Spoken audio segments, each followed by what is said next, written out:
Welcome to the channel. I'm Stacy, and my goal here is to help you to be front of house ready for your worship services. Today we're going to be focusing on parts, and more specifically, parts for the song Washed by Elevation Rhythm.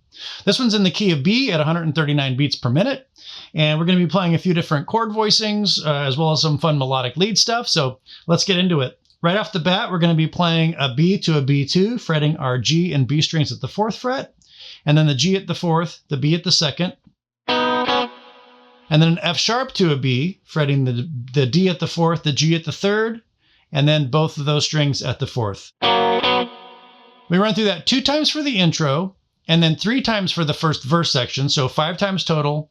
And then we're going to have this little melodic line on the B string, fretting the 7th fret, 5th fret, 4th fret, and then the 4th on the G and 4th on the D.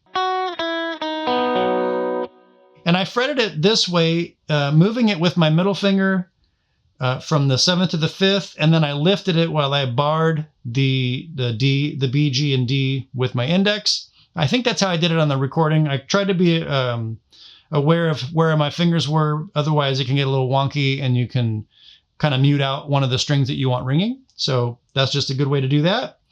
And then we repeat the B to B2 3 more times. And then after that one, we're going to hit a C sharp minor, fretting our A at the 4th, using our index finger to mute the D, fret the G at the 4th, and the B at the 5th. And then we're going to come up to an E chord, fretting our A at the 7th, the D and G at the 9th. That whole verse section with the intro will sound like this with all the effects.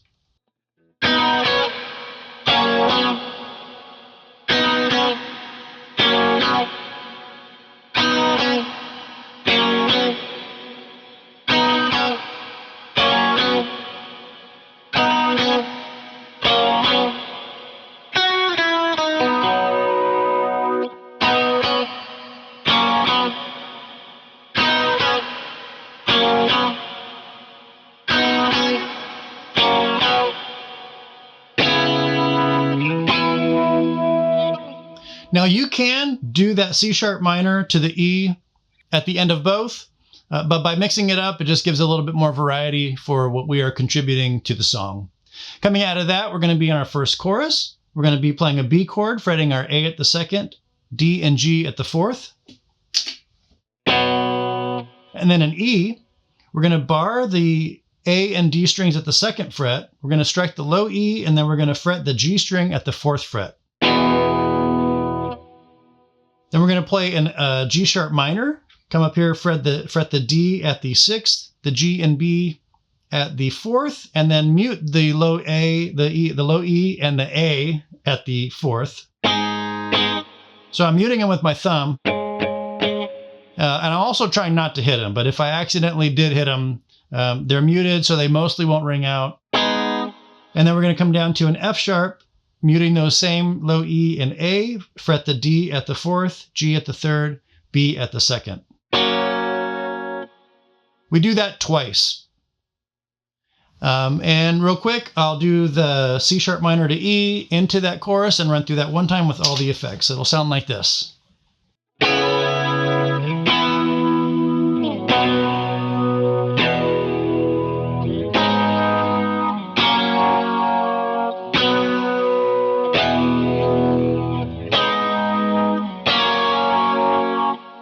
Now we're back into another verse, and we're going to be hanging out on that B to the B2 like we did on the first one.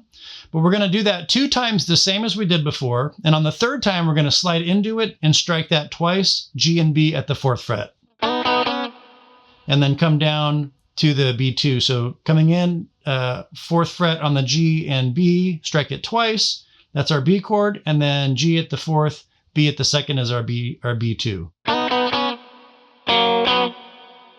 We're going to do that, so it'll be 3 times total. When we come out of that, we're going to come up to our high E on the 12th fret, strike it and slide it up to the 14th, come back to the 12th, the 11th, the 12th on the B string, and the 11th on the G. It'll sound like that.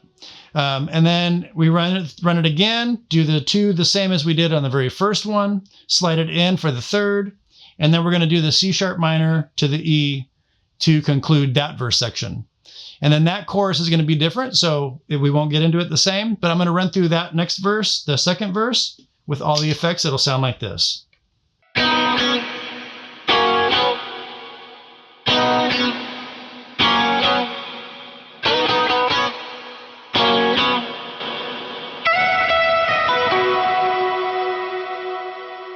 Now we're in our next verse section, and for this one, we're going to strike the G on the 6th fret, strike it on the 4th, and then the high E on the 7th. The B at the 7th, we're going to strike that once, strike it a 2nd time, slide it up to the 9th. The G at the 8th, the G at the 6th. And that one's a pretty quick,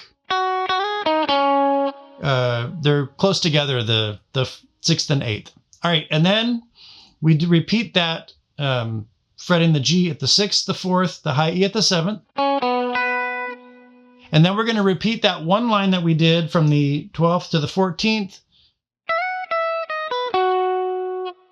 on the high E, back to the 12th, the 11th, the 12th on the B, the 11th on the G. We'll check that.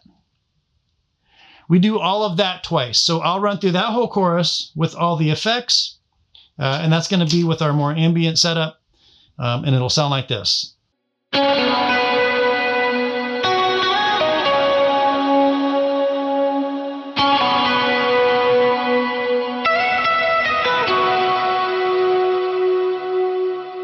I ran through that once, but in the song you'll be going through it twice. It's the same part played 2 times.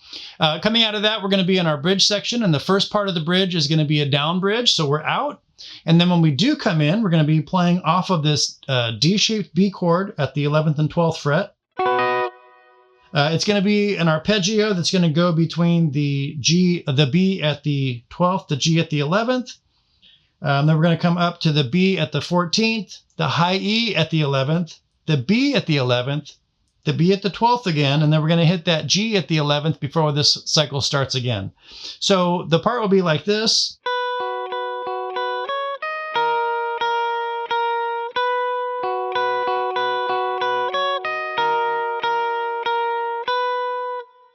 So B at the 12th, G at the 11th, 2 times. And then the B at the 12th, the 14th, the high E at the 11th, the B at the 11th,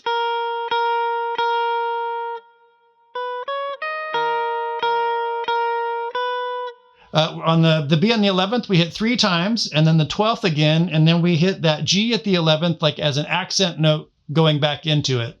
We run through this 8 times on this first part, and then 4 times we run through it with our cleaner snapshot, and then on the 5th time we kick on our drive, and that will sound like this with all the effects.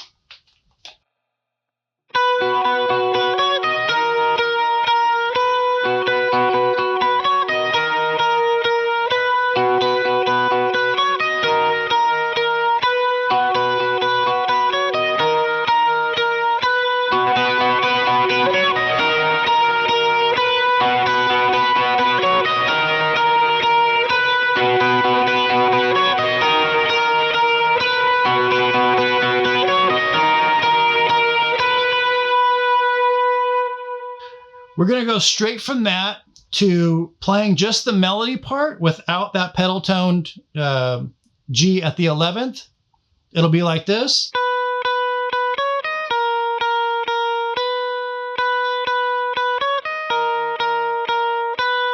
And you're going to stay with that overdriven snapshot. So it'll be like this.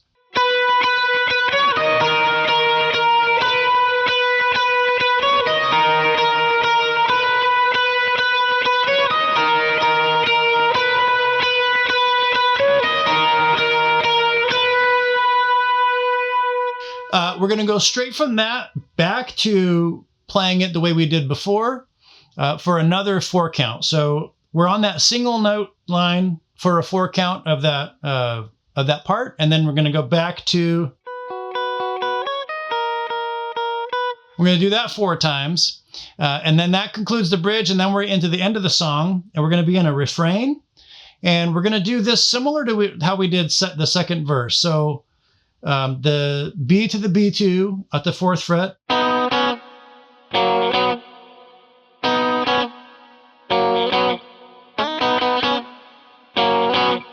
And then our C sharp minor to the E. And I kept it that way just because there's a couple other things going on in the song.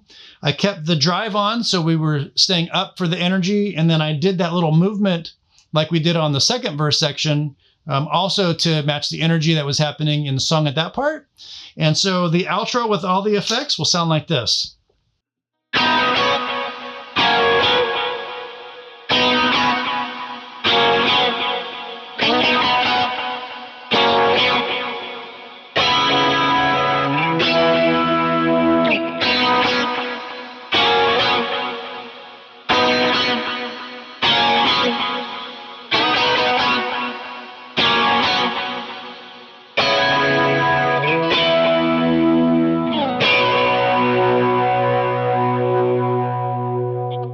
And then just to give a conclusion to the part, I came down to that B chord that we used in the chorus, kicked it on to snapshot 3 so that it carried out a little bit longer. It's not a real long decay on that, but just to give a little bit more to hang out as that song came to its end. All right, I hope you found this one helpful. If you did, subscribe and hit that like button for good measure. If you'd like the resources for this song, you'll find them at a link in the description box below. You'll also find the Sunday Starter Pack. It's a free download. That's going to be a free download link. I forget what I named it, but I think it's at the bottom of the links, not at the bottom of the section. Links are all at the top of the box. And it's going to take you to the Sunday Starter Pack for HX Stomp. That's going to give you 2 free presets, a tabs reference chart, and a MIDI controller guide in case you use or want to use a MIDI controller with your HX Stomp. And then a Sunday Starter Pack for Helix, and that's going to give you 2 free presets for the Helix as well as that tabs reference chart. All right, I hope you have a great week, and I'll see you in the next one.